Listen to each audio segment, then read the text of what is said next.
Hey everyone, we all know how back in the day you'd see prank videos absolutely everywhere.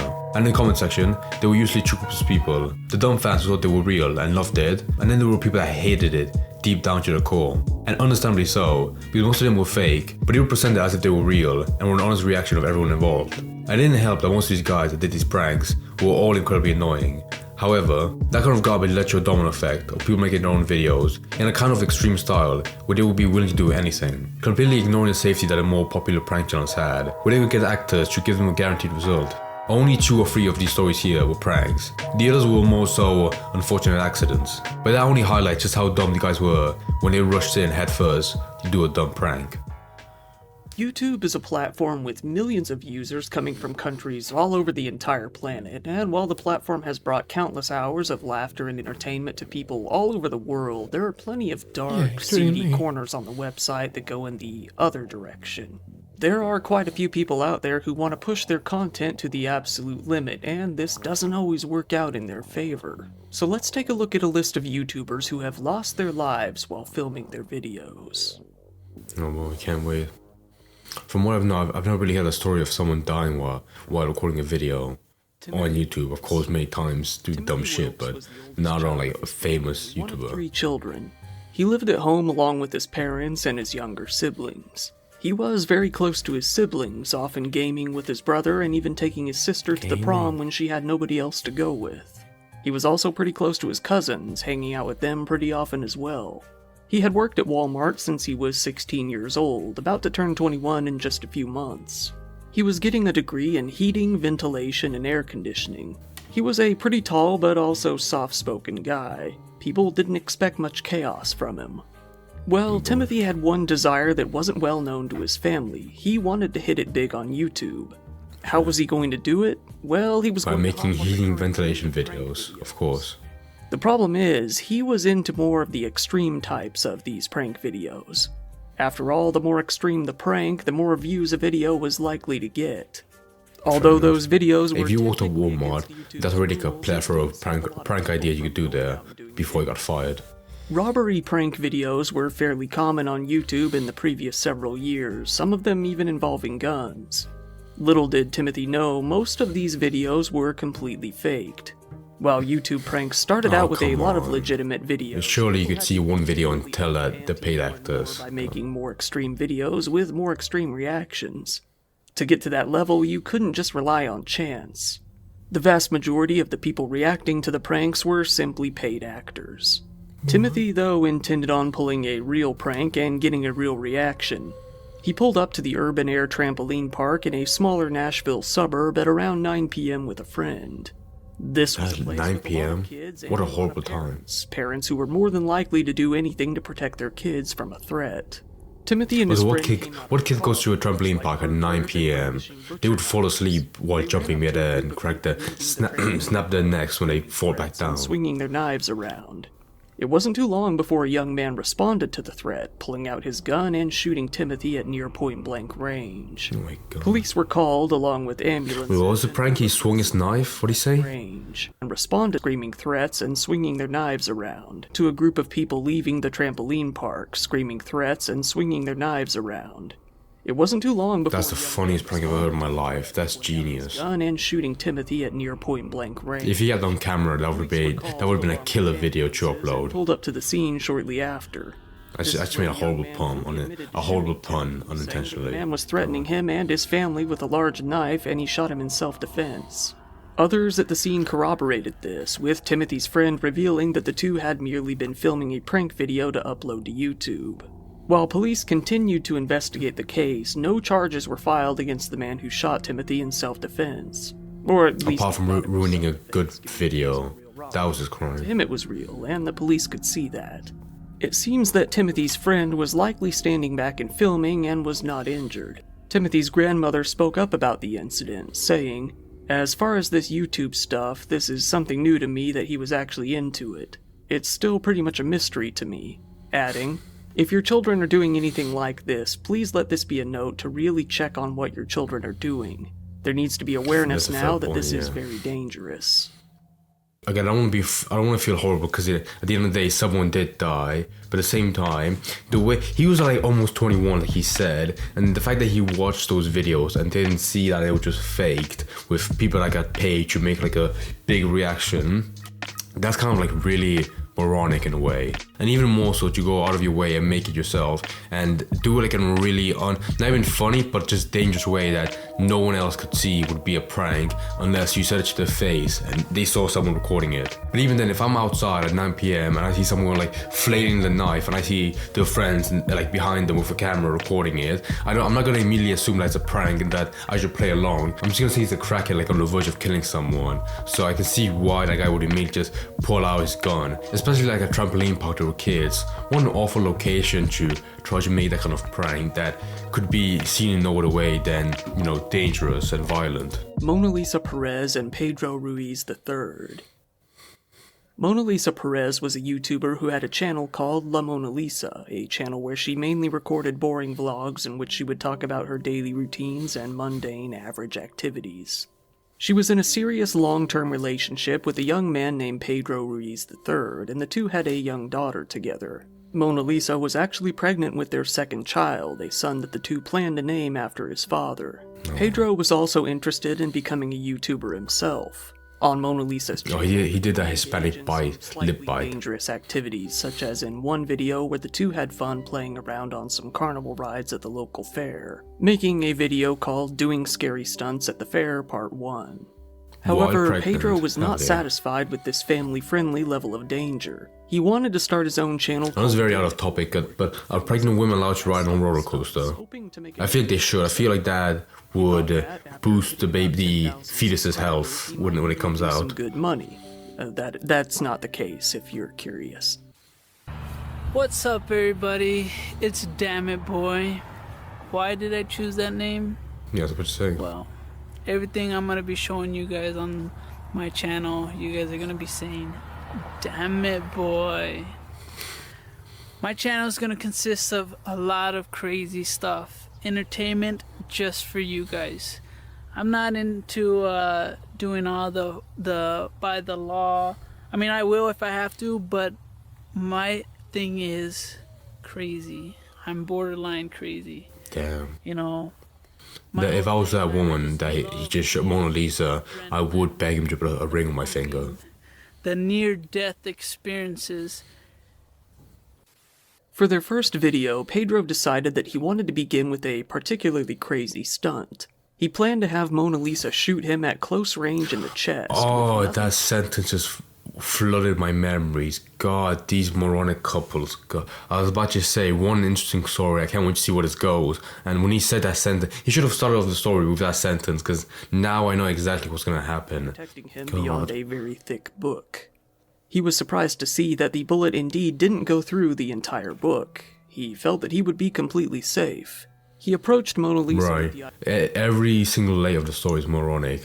Number one, what do you gain from this stunt, from this experiment?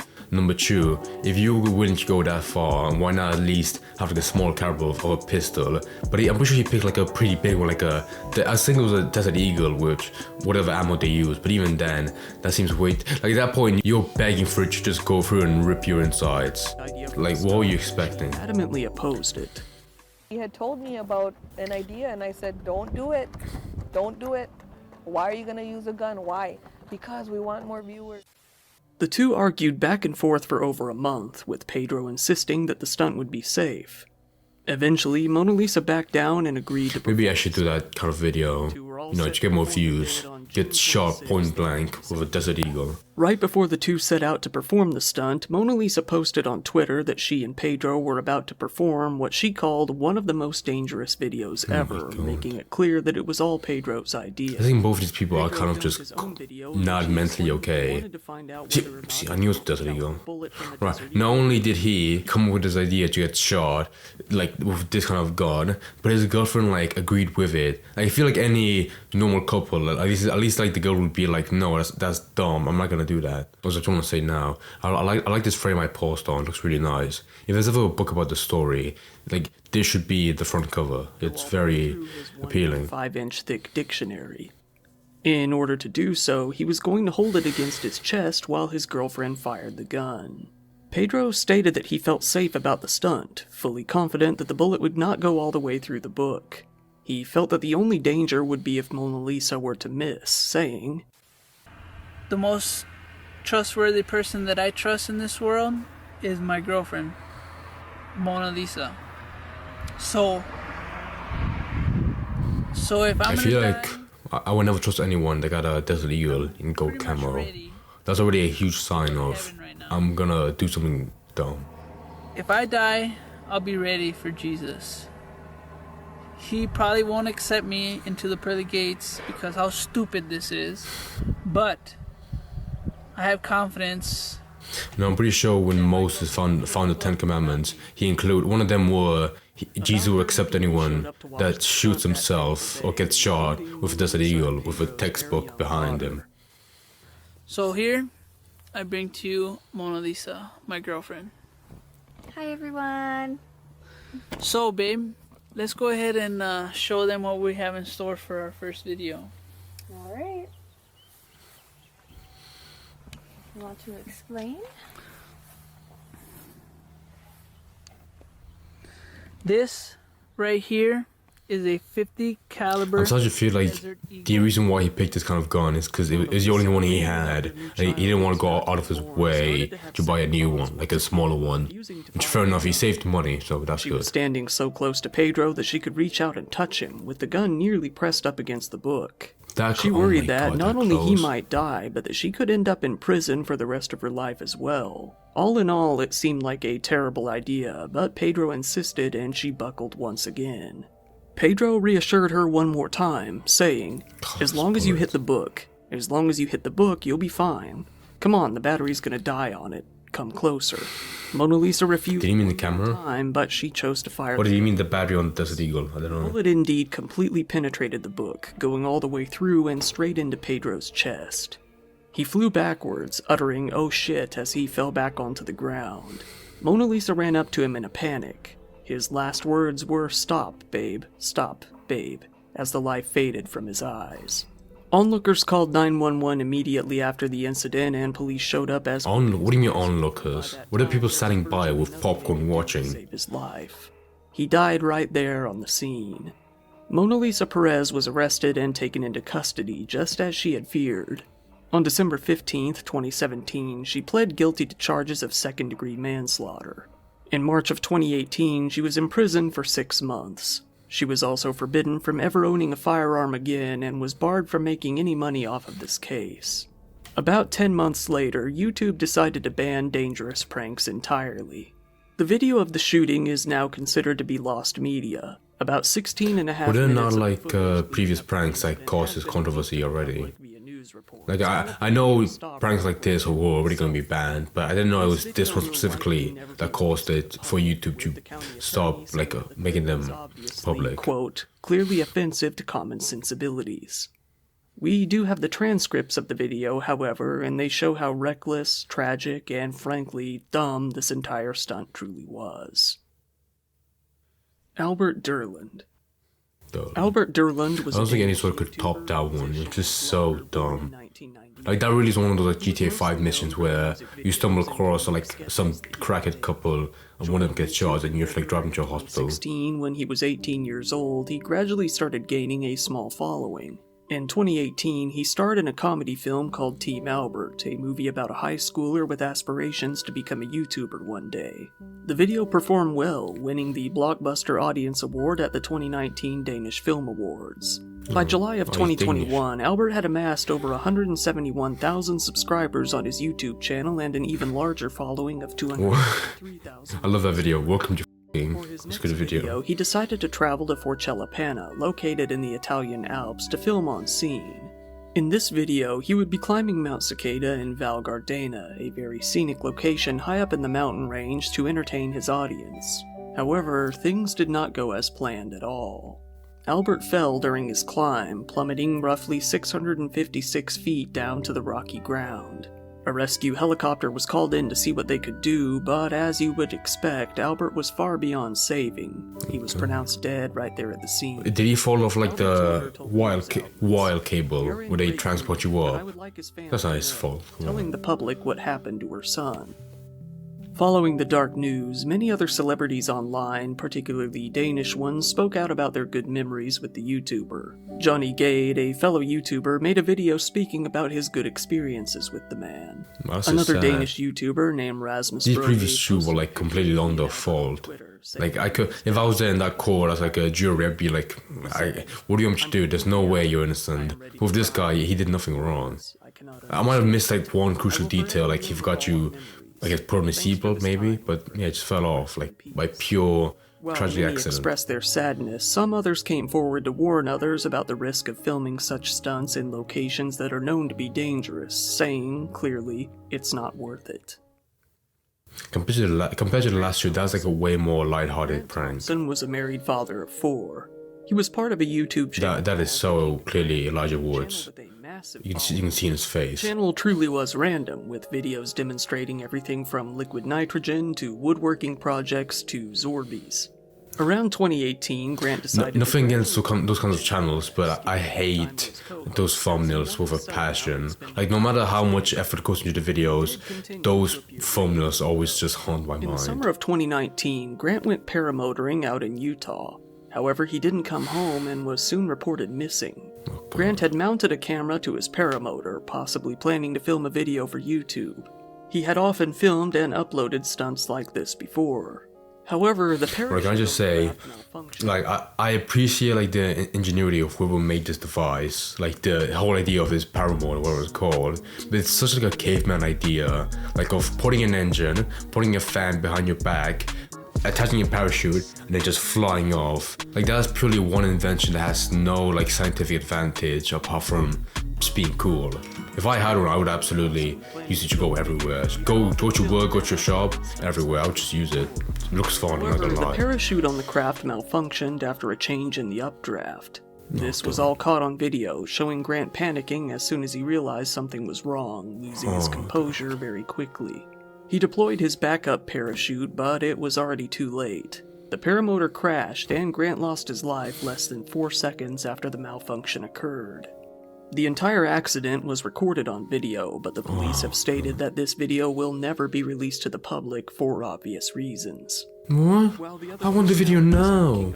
I want the video of some man being horrified and terrified of dying that his motor f***ed up. I want to see it. This channel was his life's work after all. The other co-hosts, Nate and Callie, set up a fundraiser called the Grant Thompson Memorial Outward Bound Scholarship in his name. To this day, the channel continues to upload and boast a subscriber count of over 2 million. Just recently, a memorial video was posted in honor of Grant on his birthday. Alright, these last two have just been depressing because it is purely by accident. Like, there's no way you could see that and be like, oh, that's his fault. How dare he try to use the parachute safely and reliably when there's probably like a 1 in a million chance that it could break. That's what you got. There's nothing that puts more fear in me than one of those videos of like a parachute malfunctioning. Like, I see that a lot on TikTok or Instagram where you can only see like a few seconds of the parachute being like tangled. It doesn't open properly and it just cuts. Like, of course, it's not going to show the guy hitting the ground like 200 miles per hour, but I just want to know so badly, how did they fix it? Like, did they die on impact, or were they able to like untangle it the right way and save himself the last second? Because surely in today's age, we've made parachutes with like some kind of like safety mechanism, but at the same time, there is still like a very high chance, not high chance, but an existing chance of it going wrong. So whenever I see those on video, it reminds me that no matter how small that chance is, it can happen. And when it does happen, it's just terrifying. Honorable mention. Honorable mention. Here we have the very recent case of a YouTuber named Tanner Cook, who has a YouTube channel called Classified Goons, a channel that has... I remember this guy. I remember making a video on this guy, and he's so dumb. Before a certain incident. Classified Goons is a channel very much in the same vein as classic YouTube prank channels from back in the day, with Tanner pulling all manner of stunts. Like pretending to vomit on his Uber driver or pulling pranks on customers in shopping Fake markets. vomiting, what? This is an honorable mention. That's so dumb. How do you fake vomit? Of course you make like the movement of fake vomiting, but then where does the joke go? Oh, you almost threw up, but you didn't. That's funny. With sheriff's deputies saying that they were well aware of his pranks as they had been called in relation to them multiple times. Tanner has also been kicked out of malls and various other establishments. But to him, it's all worth it as he continues to make a solid $2,000 to $3,000 a month doing what he does. How Tanner much? No, offers to what? make a solid $2,000 to $3,000 a month doing what he does. No way he makes money. That much money out of this. There's no way. In his videos, let's say You're telling me with a video of fake vomiting on Uber drivers, he can buy a house with that money? Target and told her that she was being stalked by a suspicious-looking man as part of a joke. The woman, whose video was never actually uploaded, didn't know it was a joke and was left pretty shook. It makes me angry. It makes me worry for our community. We were approached by a man who was wearing a security shirt. He came up to my sister and I and stated that there was a known stalker in the Target who he noticed had been following us. He said he's gothic, he is wearing dark eyeliner, dark lipstick. We look over and we see the gothic. I wish he was just racist and he said that he's black. Be careful. If he did that, that would have been... I'm not surprised if I wouldn't be surprised if he did, because he's just some dumb white And kid. play a funny phrase through a translator app, seeming like an odd foreigner with something even more odd to say. The group thought up what phrase they should use, specifically noting that it should be short, weird, and awkward. They succeeded, coming up with the phrase, "Hey dip, quit thinking about my twinkle." They approached a That's DoorDash funny. driver, Alan Coley, as he was picking up an order for a customer. Little did they he's a know, delivery Alan was driver. packing heat after a recent string of robberies on delivery drivers. He was primed. In the guy's defense, the classified goons guy defense, this guy looks very like happy in life. So if I saw him like at the mall, I would just mess with him to like put a smile on that Alan was face. packing heat after a recent string of robberies on delivery drivers. He was primed to be afraid of something like that happening to him, with all of the cases he had seen on the news lately. When Tanner and his friend approached Alan, he said that the two looked Oh, he got on camera? angry. Indeed they did, seen on video showing blank expressions as they shoved the phone into his face. God, dude. The phone played the translator audio over and over. You know what?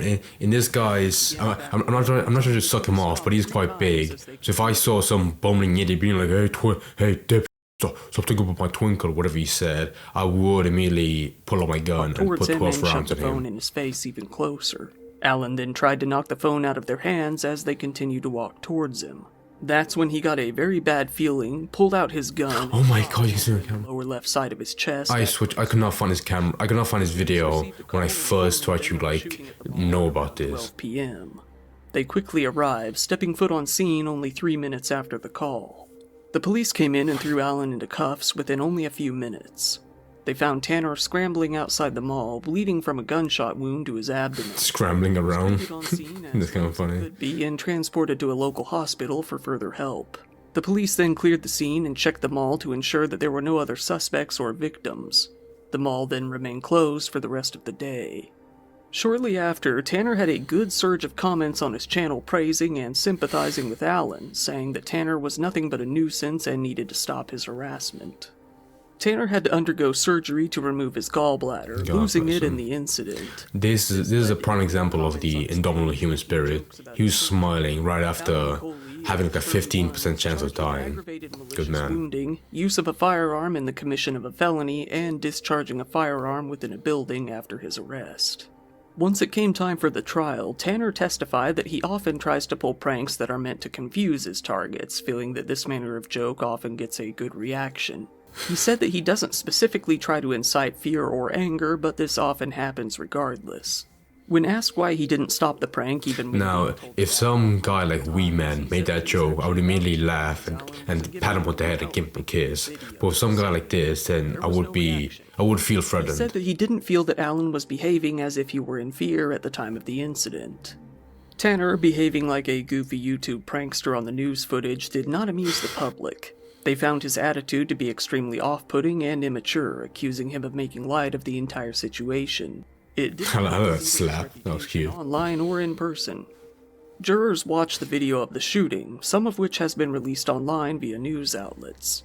The full interaction between the two lasted less than 30 seconds, but it clearly showed the 6'5" Tanner looming over Alan and approaching him in a way that many felt was threatening, despite his repeated request for him to stop.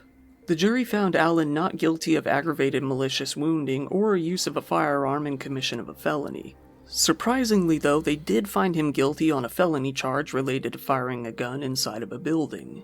So, despite it being found that he had indeed acted in self-defense, the charge for wounding Tanner was dropped, but the charge for firing the gun was not. This confused many people following the case and caused Allen's lawyers to have to argue for several more months as he remained in jail until a decision was made. Allen ultimately walked free in December of 2023 after a good long fight on his behalf. Dude, his eyes. That's the eyes of someone that's just so tired. He did say like he got robbed like multiple times, and you have this horrible story on him on top. It's miserable. Titled "I Got Shot" sits at over 500,000 views. All of the comment sections on his recent videos, however, show overwhelmingly negative opinions of the YouTuber. Good. I never like comments in general, but that's the one time that he should be bullied into the grave. If you found the topic interesting, please give it a like. It really helps me out in the algorithm, and feel free to subscribe if you want to see more content like this.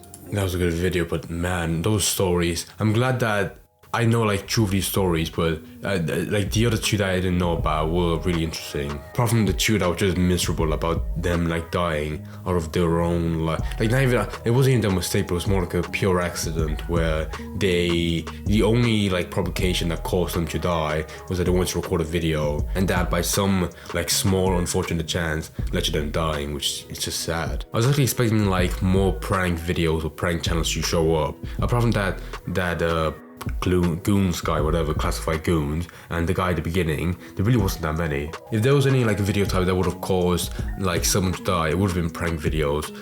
Like back in the day, not as much now because they're kind of dying off, but back in the day, prank videos were so, what's the word, it's not savage because that's a gay word to use, more chaotic, where they didn't care what they did. And I think the bigger channels were safer because they had like paid actors to like make it a bit more safer, make it more entertaining. But then like that led to people having like a unrealistic expectation of what making a prank video in real life would be like. Like that guy didn't expect him to be shot, because in every video he saw on YouTube when he was like a 16-year-old, which is like someone being like, no, get back here, don't do that. So of course when he tried to make his own prank, he wasn't expecting someone to shoot him. But at the same time, the thing he planned to do, like flailing a knife around, there was no other outcome of someone shooting him than maybe just like running away. Like I really wish he survived and at least made an interview or a statement saying like, I wish like X happened as opposed to me getting shot. It wouldn't have made sense, but it's one of those small things I want to like peek into someone's mind to get like a better understanding of what they wanted to believe in or expect to happen, you know?